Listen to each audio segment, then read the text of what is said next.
everyone. Hey guys. Um, Welcome back, no? Dito na tayo sa ating session 3, episode 3 pala.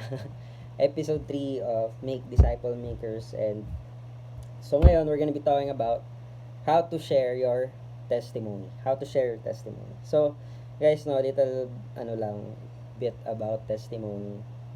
Alam nyo ba that testimonies are really, really powerful? Sabi sa Revelations 12, verse 11, and they have conquered him by the blood of the Lamb and by the word of their testimony. For they loved not their lives unto death. So, grabe na. Alam mo ibig sabihin nun? Sabi, the church, His people, God's people, was able to conquer Satan, defeat Satan by the word of our testimony. So guys, no, powerful ang testimony, and I want you to know that you have one. No, your testimony, it's unique to you. It's your personal story of how you met Christ, of how you met God, of how God really transitioned from a knowledge to becoming a real person in your life. That's the testimony. That's your testimony. And alam nyo, no, ito yung isa sa mga malulupit, isa sa mga proof that no one can disprove. It's because it's your story. No? Parang di nila malalabanan. Kasi personal na story mo siya. It's your own personal encounter with God. Eyewitness ka dito. You experience it yourself. No one can debunk it.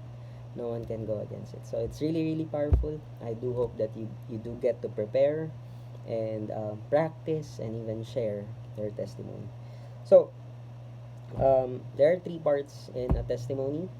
So actually nasa 1-to-1 booklet to.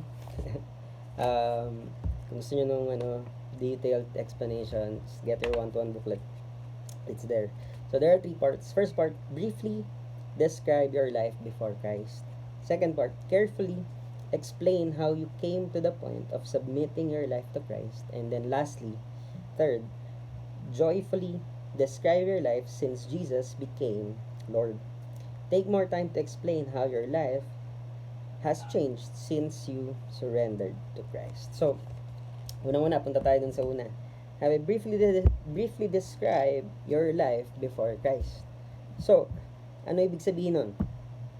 It's just you telling to whoever you're sharing this, your life before Christ.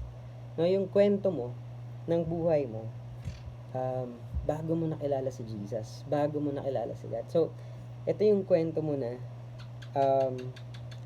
kung paano mo na-realize na kailangan mo pala si God. Kung paano mo na-realize na kailangan mo pala personally din si God. So, 'di ba? Ito yung kwento mo na siguro hopeless ka dati, or probably you were looking for your worth, your value, and the things that you could do, or how tired you become of performing and being pressured by the people around you. Briefly describe. Kwento mo lang. And usually, this is my time when I usually share my testimony. This is my time to connect with them. Kinukwento ko yung mga bagay na I feel like makaka-connect ako sa kanila. Or I feel like na-experience din nila, or somehow alam nila yung feeling na sinasabi ko. So, kasi ito yung moment na as you set this up, ito yung mapapaisip sila or mapapa-realize sila na teka, ganyan din yung feeling ko ngayon parang nako, dinidescribe mo kung ano yung nangyayari sa akin. Nako, parang ito yung moment na mapapaisip sana sila na parang oh man, that is me, that's me right now. And that they would want, okay, sige, so anong nangyari sa kwento mo? What happened to you? Parang kung ganyan ka and dati, and ako ganyan ako ngayon, parang what's the story? So something like that. So that's why I usually tell things na makaka-relate sila. Pero don't make things up. No, really, I want you to know, search in your heart where God has saved you. Saan ka ba sinave ni God? Maraming areas yan that God saved you. And pick one. Whenever you're gonna share, pick one. Whether it's your worth, your value, your security, or even, future, or even in your most lowest moment in your life, maraming pwedeng testimony. Kaya nga unique yan sa inyo. Secondly, is this, sabi, carefully explain how you came to the point of submitting your life to Christ. So, parang kwento mo yun, build up, and then sabi mo, buti na lang, may nagpakilala sa akin kay God during that time, or buti na lang God met me at my lowest point in my life. Buti na lang God sent someone to introduce Him to me for real. And God sent someone na para makilala ko si God, yung totoong God. So, and then kwento mo lang, just tell them, how na-realize mo that God gave all, or kung ano yung sinolve ni God dun sa testimony mo, na dun kay God lang pala makikita to, ito pala, tanggap na pala ako ni God. Marami yan, iba-iba. And that's why I gave my life to Christ. And then, thirdly, joyfully describe your life since Jesus became Lord. So, sabihin mo lang na, and you know what? Right after that, my life was changed. And then ito guys, na ikukwento nyo lang talaga. Alam niyo yung joy nyo when finally you surrendered your life to Jesus. Alam niyo, recall that moment. That moment that you just know you met God. You just know this is the point that I gave my life to Him. Diba? It was an indescribable moment. Because for me, I really felt like I'm saved from a lot of things during that time. And so, kwento mo lang. Kwento mo lang. Coming from this background, and then finally God saved me, and then ito na yung itsura ng life ko. So, kwento mo lang, grabe, I'm so thankful that during that time, I met God, I gave my life to Him, and then, you know what? Everything changed. Alam nyo, para ako nabunutan ng tinik. I felt like really nakakapagod pala yung life ko dati, and ngayon, I started living for God. I started getting my worth not from the things that I do. I started hoping in God.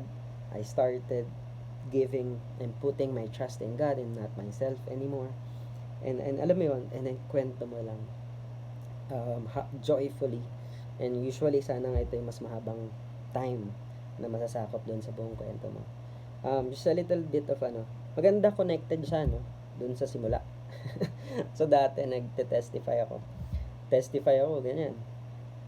Tapos, I met God. And then, kinento ko lang, grabe, sa dulo, ang saya ko na. Alam mo yun, parang, okay naman yun na masaya ka na, pero sana may, na-redeem what was happening in the past. Para makita nila, okay, nung nakarelate sila sa'yo, then you testified, and then, ito na yung life mo, parang, lang din sila na, I like that kind of life too. I want that too. So, okay ba yun, guys? That's your testimony, and final instruction and encouragement, guys. Write it down. When I was a student, my leaders and campus missionaries back then, they would encourage me to write it down. So, ako, hindi naman sinulat, hindi pala sulat yung ginawa ko, tinype ko.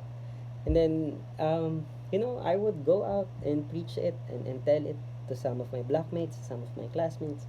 And then as I went, babalik ako dun sa original file ko, tapos edit ko, tapos i-improve ko. So, guys, it doesn't have to be perfect, isang birahan lang. Write it down, type it, and improve it as you go. Hindi naman yan one time lang nyo gagamitin. I want you to know that there will be many times that you're gonna be using your testimonies. So, yun lang, guys. Share your testimonies, and I hope that many will be saved as you share your testimonies. Bye-bye, everyone.